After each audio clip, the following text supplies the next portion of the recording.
Hello everyone and welcome to a new video. Today we're going to be exploring some of the most iconic locations in the Dolomites as we go back 6 months in time to a photography workshop on location that I organized last summer. We're also going to be shooting my beloved beast, the Fuji G617, which produces those massive film negatives.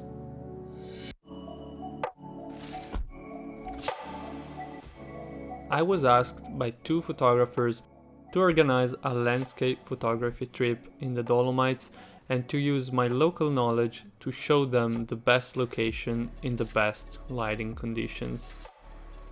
We started in the area of the Draizinnen or Tre Cime di Lavaredo on a very gloomy day. The variable weather was amazing, with fast-moving low clouds and unexpected lighting scenarios. When we arrived at the three iconic peaks, with little to no one around, they were enveloped in a misty layer of clouds. The wind was roaring, and I decided to take a couple of handheld pictures on the Sony.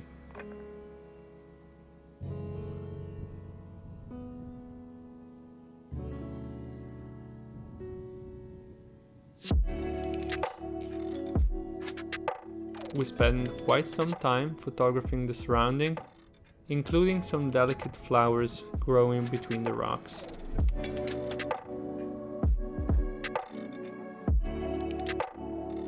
I then moved towards a more frontal view of the Draizinnen, motivated to compose an image using the Fuji and some black and white film.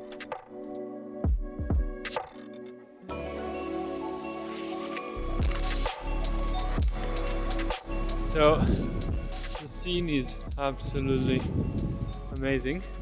The thing is, we are too close for this panoramic crop. No way I can fit all 3 hours into one shot. So the guys are coming, they're gonna take some photos here, and I might be wandering around this place to find a wider view. This is what it would have looked like if the Fuji had a wider lens. Unfortunately, the lens on this camera is fixed and I had to revolve back on shooting with the Sony a7 IV and the 16-35mm lens that I had with me. This composition alone though made it worth bringing the Sony along, as it's now on my calendar as well. As the sunset was approaching, a little break in the clouds allowed some orange light to reach the peaks, and even if it wasn't the spectacular sunset we had hoped for, it definitely was a very rare and special one.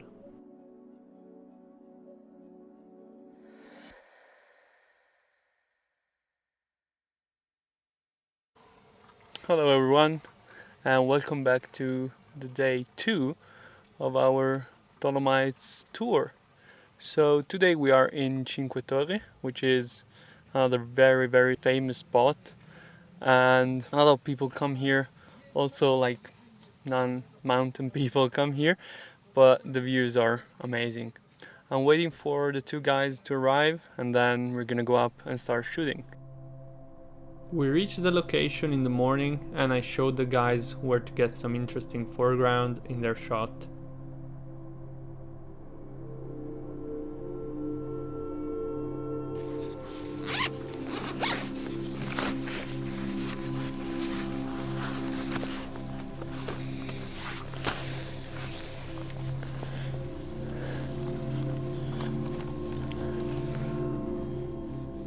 Once again, I grabbed my Fuji and saw how difficult it would have been to fit the whole scene from that point of view.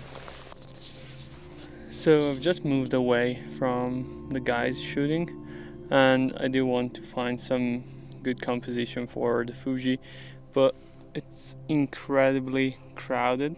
There are tourists everywhere. I mean, this is not even the weekend and it's fully packed with people.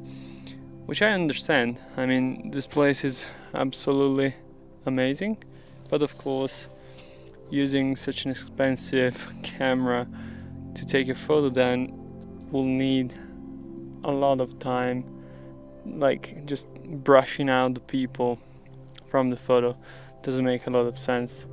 So I'm kind of waiting. I would like to try the infrared film, but even though now there is quite some light, it might just go away and I might have an infrared film stuck in my camera. So yeah, I guess I'm gonna keep supporting the guys, and I'm gonna take some photos with the A7 IV, which we're gonna see, and we'll see how the day goes along. We then moved along the trail which surrounds the peaks, and I finally found the first composition for a panoramic image.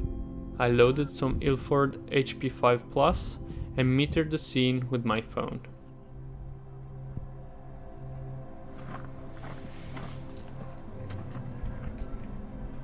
I love the result. The overall detail and sharpness and the rich contrast really make this image stand out to me, as sun and stormy clouds meet in the center of the composition. A few minutes later, I found another stunning view on the other side of the valley and decided to take another shot.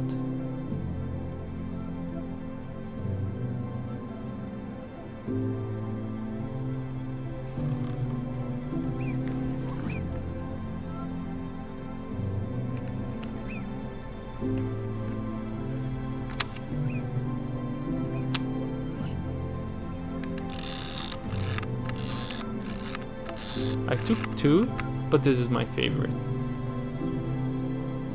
I love the layers and the harsh difference between light and shadow.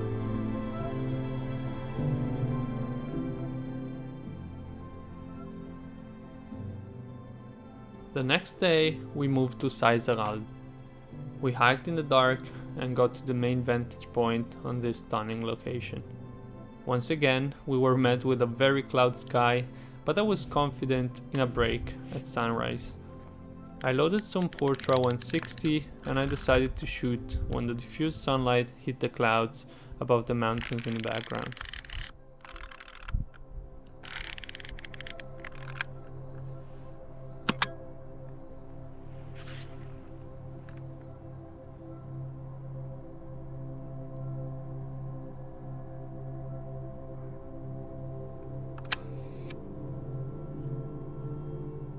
I definitely underexposed the first image, which you can see here. Even though I have to say that I like it a lot when converted to black and white. The next shots were correctly exposed, but somehow show a very dominant magenta tint in the highlights and an overall washed out look. After finishing the roll, with just 4 shots on the Fuji, I changed my composition a bit and joined the others.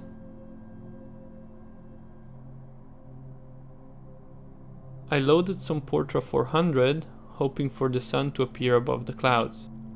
But when the sun finally came, I totally f***ed up.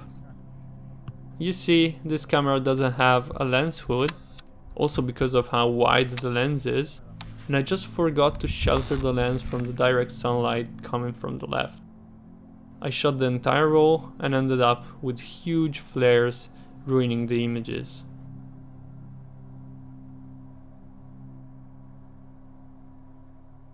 Lesson learned.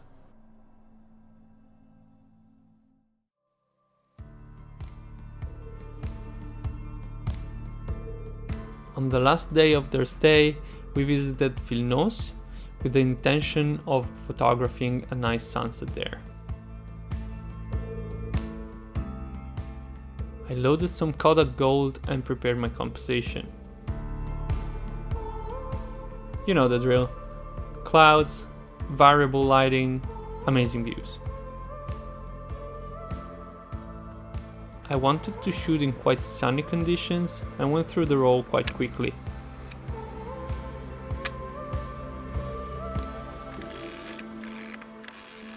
The first shot is kind of okay, I guess. but the second one turned out much better, with rich and saturated colors and nice streaks of light cutting the image diagonally. I saved the last shot for the most intense sunset light, and I decided to point the camera way up to capture just the mountain range in the background. Arriva. Arriva.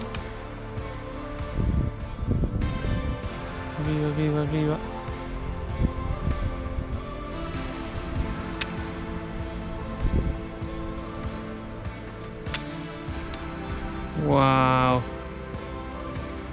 che bomba, spero sia venuta bene. I don't really think that this composition works, but the light on the peaks is great, and I definitely like how coated gold renders these harsh contrast situations. As I was about to pack my stuff, some pink light broke through the clouds and I was fast enough to grab a still with my Sony. I hope you enjoyed this short trip to the Dolomites with me, and if you want to visit those places, just send me a DM on Instagram or comment down below and we can get your trip happen. A big thank you if you made it up to this point. I really appreciate your support. So if you can, please like and subscribe so that I will see you in the next video. Until next time, ciao!